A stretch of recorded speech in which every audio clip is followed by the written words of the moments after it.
On parle maintenant du cancer du sein et je vous propose qu'on parle avec Suzette Delaloge et Barbara Pistilli dans l'ordre des formes localisées et des formes métastatiques. Et puis on fera un petit tour à Capri entre les deux. Suzette, la parole est à toi pour les formes localisées. Des bonnes nouvelles à l'ASCO? Non, pas du tout, aucune. Alors on passe tout de suite aux formes métastatiques. Alors tu vas pas être déçu, la gynéco avant ça c'était très positif et là en fait non, hélas. Mais bon, quand même on apprend des choses, même des études négatives. Donc on va passer les diapos. Et donc bon, comme tu le sais, dans le cancer du sein, dans les 15 dernières années, 20 dernières années, il y a eu deux tendances. La première, c'est une tentative de désescalade d'un certain nombre de traitements qu'on considère toxiques des cancers localisés. Et puis l'autre, c'est identifier les personnes qui risquent de rechuter et escalader. Donc là, il y avait pas mal de données sur de la désescalade. Et en particulier, on avait les... En fait, j'ai passé une diapo de trop.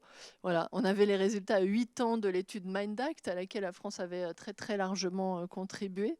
Donc MindAct, en fait, était un des deux grands essais randomisés et donc prospectifs qui évaluaient les signatures génomiques pour leur capacité à désescalader la chimiothérapie dans des cancers localisés.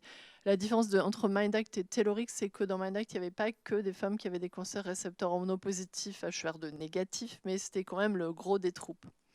Et donc à 8 ans, le endpoint principal est atteint. Mais par contre, quand on regarde les détails, on observe la même chose qu'on observe dans Telorix, l'étude américaine avec Oncotype DX, alors que MindAct, c'était une étude basée sur MammaPrint. On observe la même chose, c'est-à-dire que l'impact de la chimiothérapie, même quand on a une signature génomique de bon pronostic, semble différent chez les femmes de plus de 50 ans et moins de 50 ans. Et donc là, on est en DMFS, c'est-à-dire Distant Metastasis Free Survival, à 8 ans. Et ce qu'on observe, c'est que chez les femmes qui ont des cancers luminaux, RH+, R2-, de plus de 50 ans, si on avait un haut risque clinique et un bas risque génomique, on pouvait désescalader sans aucun problème et il n'y a clairement aucun impact de la chimiothérapie. Mais à moins de 50 ans, là, les courbes s'éloignent. Même si ce n'est pas une randomisation chimio ou pas, c'est très clair. Il y a quand même 5% de différence en survie sans métastase à 8 ans. Donc aujourd'hui, à cause des résultats de Telorix et ces résultats de MindAct chez les femmes de moins de 50 ans, à haut risque clinique, juste avoir un bas risque génomique, ça ne suffit pas. Donc avec Oncotype, on sait qu'en dessous d'un score à 14, probablement on peut ne pas faire de chimiothérapie sans prendre aucun risque. Le problème de MammaPrint, c'est que c'est blanc ou noir. Donc du coup, en dessous de 50 ans, un MammaPrint bas risque ne suffit pas à ne pas faire de chimio. Voilà les infos qu'on a de MindAct. Donc ça change un petit peu nos pratiques. Euh, Dans les HER2 positifs, une autre tendance de désescalade est de donner de moins en moins de chimiothérapie. Donc cette étude Fairgain tentait carrément de donner une bithérapie anti-HER2 avec éventuellement de l'hormonothérapie chez les femmes qui ont un cancer RH positif, sans chimio en néoadjuvant. Et donc un des endpoints principaux, c'était de regarder le taux de réponse complète histologique chez les femmes qui avaient une réponse au PET après 2 cycles, donc dans le bras B. Enfin, je ne vous ai pas remontré le schéma, c'est un peu compliqué. Et là, c'est hyper décevant. C'est-à-dire si on fait une bithérapie anti-HER2 avec de l'hormono dans les RH+, même chez les femmes qui ont l'air de très bien répondre, en fait, on a des taux de réponse complète histologique à la fin qui ne sont que de 35%. C'est très inférieur à la chimiothérapie qui est à 58%. Donc là, on oublie cette désescalade. C'est absolument impossible de ne pas donner de chimiothérapie. L'information par contre plus intéressante, c'est qu'en cas de non-réponse au PET scan après 6 semaines, par contre, le taux de réponse complète histologique, c'est à la droite de la diapo, est hyper faible, même en donnant de la chimiothérapie. Donc par contre, là, on va être plus dans l'escalade de nouveau. Donc voilà, malheureusement, une deuxième désescalade négative. Donc on ne peut pas retirer la chimio des RH plus R2- à moins de 50 ans facilement. Et on ne peut pas retirer la chimio dans les HER2 positifs aujourd'hui, c'est impossible. Alors, on repasse dans notre côté escalade, et là, c'est un petit peu plus successful. Dans les triple neg, on a la seconde étude positive pour la capecitabine. Alors, on n'est pas vraiment dans les nouvelles drogues, mais pour arriver en adjuvant, il faut beaucoup d'années. C'est une étude, une nouvelle fois, qui est uniquement asiatique, ce qui pose éventuellement quelques problèmes d'interprétation chez les caucasiens. Donc, on avait déjà l'étude Cratix, qui était du post-néoadjuvant. Là, c'est essentiellement de l'adjuvant. Et contrairement à l'étude espagnole, là, l'étude est très positive en disease-free survival. Alors, le schéma c'était tout triple neg. Les femmes recevaient une chimio conventionnelle et après, elles étaient randomisées pour 1 an de capecitabine low dose, faible dose métronomique, donc plutôt bien tolérée. Donc on a quand même une différence de 10% en disease-free survival, c'est assez impressionnant. A priori, on va considérer que ça sous-tend plutôt bien l'attitude actuelle, qui est de faire du néoadjuvant et de donner le Xeloda en séquentiel quand il n'y a pas de réponse complète histologique. Et autre déception, je suis désolée des mauvaises nouvelles, on se croirait aux informations pendant le Covid. Autre déception en néoadjuvant dans l'hormonothérapie, donc dans les RH plus R2-. L'étude Alternate comparait anastrozole, fulvestrant et anastrozole plus fulvestrant. En fait, il n'y a pas de différence significative. Le fulvestrant ne fait pas mieux qu'une anti-aromatase, ce qui est quand même un petit peu surprenant. Enfin, c'est légèrement mieux, mais pas du tout significatif. Et un peu plus ennuyeux, l'étude Féline, qui est une phase 2 randomisée, comparait inhibiteur d'aromatase seul versus inhibiteur d'aromatase plus ribociclib. Enfin, c'est pas seul, c'était avec placebo. Et là, malheureusement, très très décevant, il n'y a aucune différence significative d'efficacité en termes de réponse histologique, ni de taux d'envahissement ganglionnaire. Il y avait un troisième bras, il y avait 2 bras de ribociclib et l'un qui était un test de bras continu. Il n'y a aucune différence entre les 2 bras. Le bras continu a l'air plutôt moins bon, donc pas en faveur de passer ce bras continu à un standard. Donc c'est assez décevant pour le ribociclib en néoadjuvant. Voilà, donc c'est tout pour les mauvaises nouvelles. Mais ouais, alors ce sont des essais négatifs, mais ce ne sont pas notamment des mauvaises nouvelles. En tout cas, pour les 2 premières que tu nous as montrées, ça va rendre service à plein de monde. Entre l'interprétation de MammaPrint chez des femmes de moins de 50 ans, d'une part, et d'autre part, l'utilisation de la chimio qui reste un standard pour des patientes R2 positifs. Bon, on est content de le savoir parce qu'il y avait un doute. Je pense que c'est une super bonne nouvelle de continuer à faire de la chimiothérapie. Bah, si ça permet aux gens de ne pas rechuter. Oui, bien sûr, bien sûr. Donc, non, ce sont, enfin, ce sont des choses importantes. Alors, effectivement, donc, un petit mot, si tu veux bien, sur Capri, Ouais. étude menée à Gustave Roussy. Tu nous expliques en quelques mots? Alors ça n'a rien à voir avec le cancer du sein, bien que ça soit au milieu, et bien que quand même, il y ait pas mal de femmes atteintes de cancer du sein qui ont été incluses dans l'étude. C'est une première phase 3 randomisée qui était monocentrique, mais assez ambitieuse, et qui comparait chez des patients atteints de cancer et qui devaient recevoir et débuter un traitement ciblé, en dehors d'une hormonothérapie seule, tous les autres, qui comparait un parcours de soins standard à un parcours avec l'assistance d'une coordination infirmière et d'un site internet de coordination.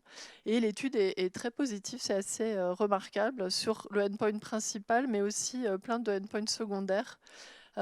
Olivier Mire a eu la gentillesse de me passer 2 diapositives. Donc le portail patient avec les IDEC, je pense que le rôle des infirmières est extrêmement important, il faut le souligner, est meilleur que le standard of care. Donc c'était toute tumeur solide, localement avancée ou métastatique. Donc le critère de jugement principal était la dose-intensité relative, et il y avait plein de critères secondaires, dont l'expérience patient, mais aussi les tox de grade 3, les hospitalisations.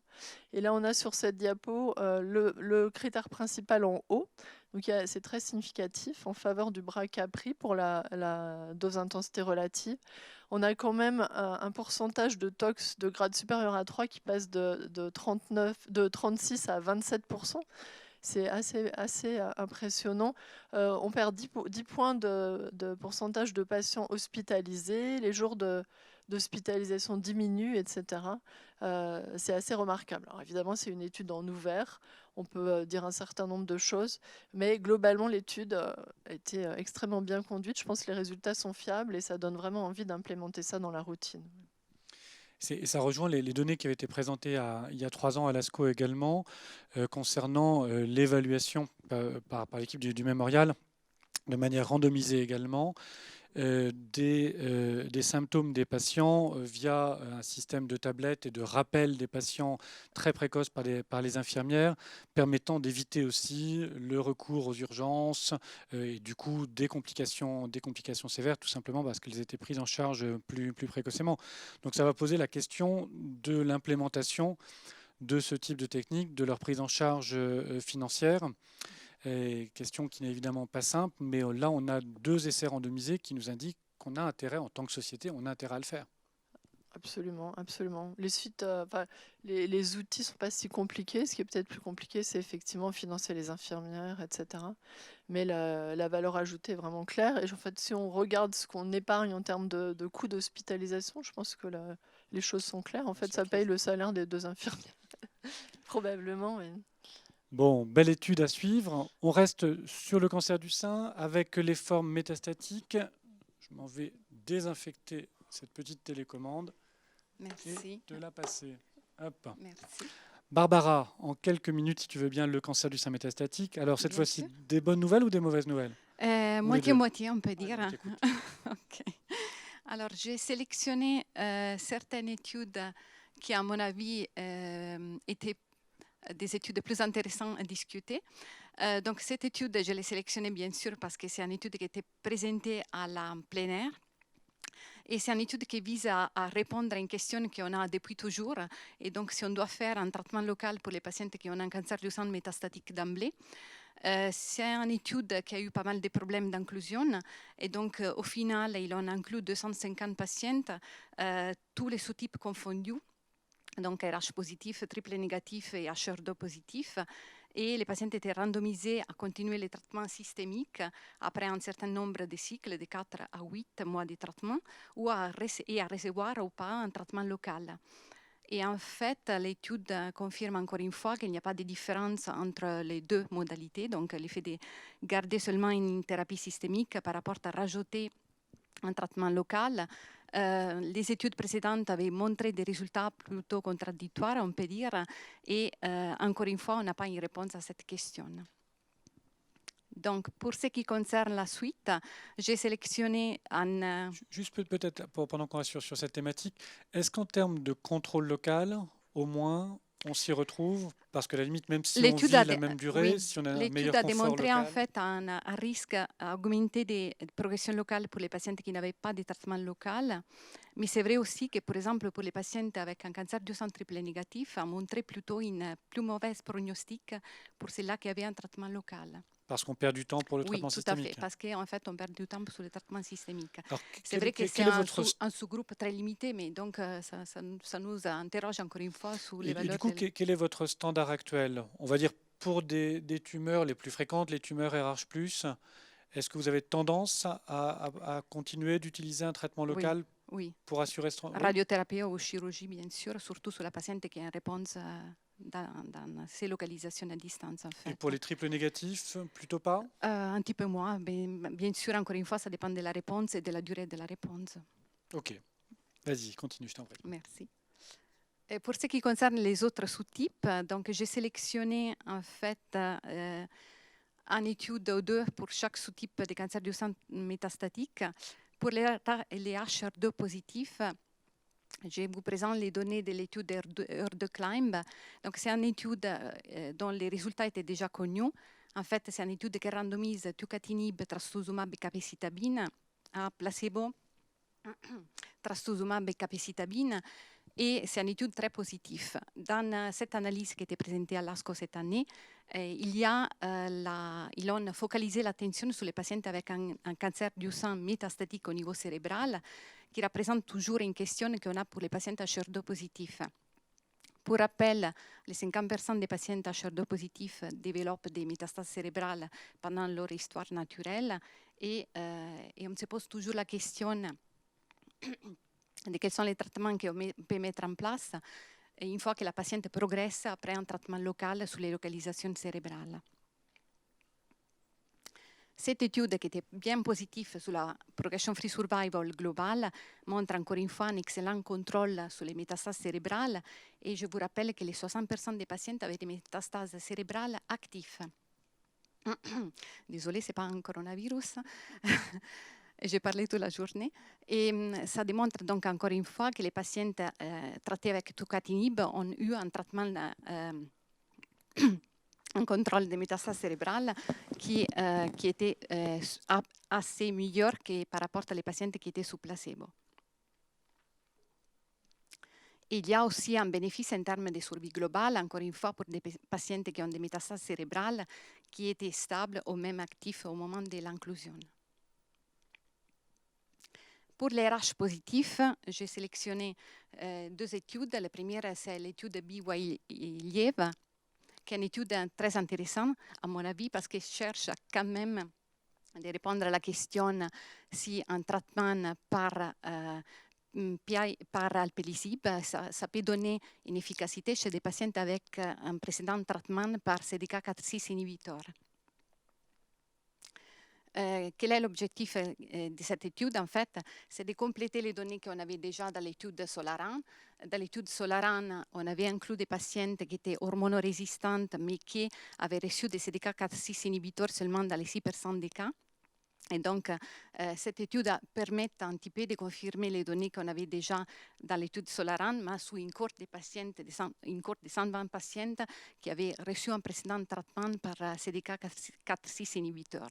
Et vous pouvez voir qu'il y a un petit peu la confirmation des données qu'on avait déjà, et donc que les 50% des patients n'ont pas rechuté à 6 mois, et que la progression-free survival moyenne était autour de 7 mois. L'autre étude que j'ai sélectionnée, ce n'est pas parce que c'est Fabrice André qui l'a présentée, mais parce qu'à mon avis, ça donne des réflexions importantes. C'est une analyse, on peut dire, c'est une analyse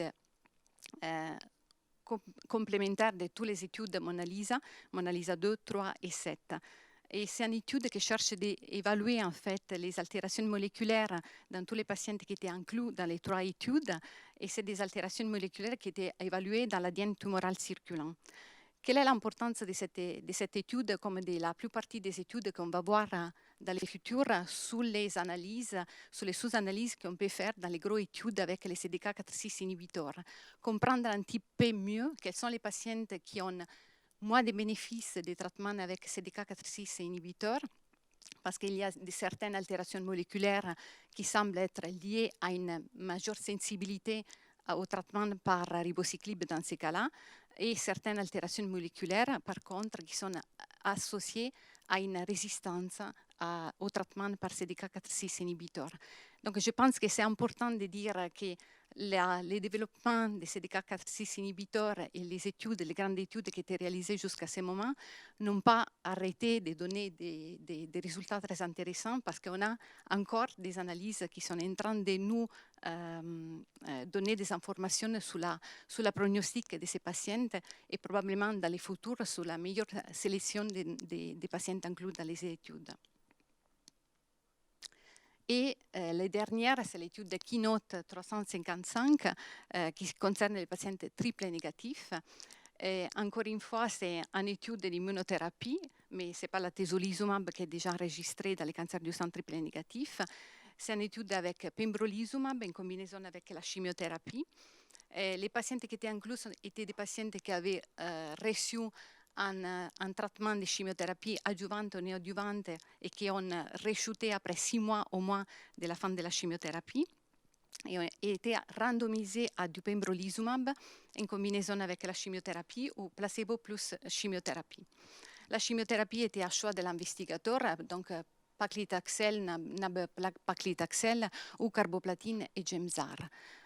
L'étude montre encore une fois une efficacité de l'immunothérapie en première ligne dans les cancers du sang triple négatif. Cette fois, c'est avec le pembrolizumab pour les patients avec un CPS supérieur à 10. Par contre, pour les patients avec un CPS supérieur à 1, on a un bénéfice en termes de progression-free survival qui n'est pas statistiquement significatif. Et compte tenu que c'était une analyse hiérarchique, les valeurs statistiques de l'amélioration de la progression free survival sur la population globale n'étaient pas testées. Donc, qu'est-ce qu'ils nous disent cette étude? Nous disent que bien sûr, il y a une indication à l'immunothérapie en combinaison avec la chimiothérapie pour les cancers du sang triplé négatif qui a une expression du PD-L1. Il faut juste se rappeler que des tests différents étaient utilisés pour la détermination du PD-L1 dans les différentes études et donc il faudra probablement même dans la pratique clinique respecter le fait qu'on ne peut pas utiliser un seul test pour sélectionner tous les patients par rapport à l'expression du PD-L1. L'année dernière, une étude qui avait un petit peu comparé la concordance entre les différents tests avait démontré un niveau de concordance au niveau de 60%. Donc, pas forcément les mêmes tests, ça pourrait sélectionner tous les patients qui peuvent dériver un bénéfice de l'immunothérapie en combinaison avec la chimiothérapie. Merci beaucoup. Pas mal de bonnes nouvelles quand même pour les patientes métastatiques, entre la meilleure compréhension des mécanismes de résistance au CDK4/6 et puis une première piste d'efficacité en échec de ces traitements. Et puis tu l'as montré dans les triples négatifs qui sont si difficiles à traiter. En pratique, est-ce que vous pouvez nous dire un petit mot de l'expérience que vous pouvez avoir maintenant avec l'association chimiothérapie, inhibiteur de PD-1 ou de PD-L1 dans les triples négatifs? Est-ce que à l'usage, vous retrouvez ce qu'on a vu dans les congrès? Est-ce que dans la sélection des patientes dont tu parlais, comment est-ce que vous faites en pratique à l'heure actuelle? Et en pratique, à l'heure actuelle, on identifie les patients par rapport à l'expression du PD-L1. Donc, tous les patients en première ligne métastatique triple négatif, en première, on demande une détermination du PD-L1. Et à partir d'un pourcentage d'au moins 1%, on combine l'immunothérapie avec la chimiothérapie. Et surtout avec du Taxol, parce que c'est la chose qu'on a jusqu'à ce moment. C'est vrai qu'il y a encore des études en cours, des combinaisons de l'immunothérapie avec différentes chimiothérapies, surtout pour les patients qui sont en rechute précoce après la fin de la chimiothérapie adjuvante et néoadjuvante. Et il faut souligner que c'est les patients qui ont la plus mauvaise prognostic et pour lesquels il y a vraiment un besoin majeur en termes de thérapie efficace. Et pour les patients qui n'ont pas d'expression de PD-L1, après il y a des autres possibilités, bien sûr avec les AKT inhibiteurs et des autres stratégies éventuellement possibles de combinaison de différents traitements, surtout dans le cadre des essais cliniques. Est-ce que vous voyez des patientes atteintes de tumeurs qui expriment PD-L1 de manière exceptionnelle, à plus de 50%, comme on voit dans le poumon, dans le mélanome? Et si oui, est-ce que vous avez l'impression que ce sont potentiellement des répondeuses exceptionnelles? Ça m'est arrivé seulement une fois. Oui, c'est très très rare. Et on voit des réponses un petit peu prolongées au cours du temps. Je ne sais pas si c'est l'impression de Suzette, mais pas vraiment les réponses extraordinaires, si on peut les classer comme ça, qu'on voit dans les autres pathologies. Je pense que c'est un petit peu ça l'impression. Ouais, on va être plutôt sur du métastatique d'emblée, en fait, pour avoir un PD-L1 très élevé. Dans des rechutes ou des rechutes tardives, c'est quand même des triple neg un peu particuliers. Le problème, c'est que là, on est très grossier. On devrait vraiment être capable d'identifier quel sous-type de triple neg on traite. Au final, on a l'impression qu'il y a quand même une assez petite population qui bénéficie.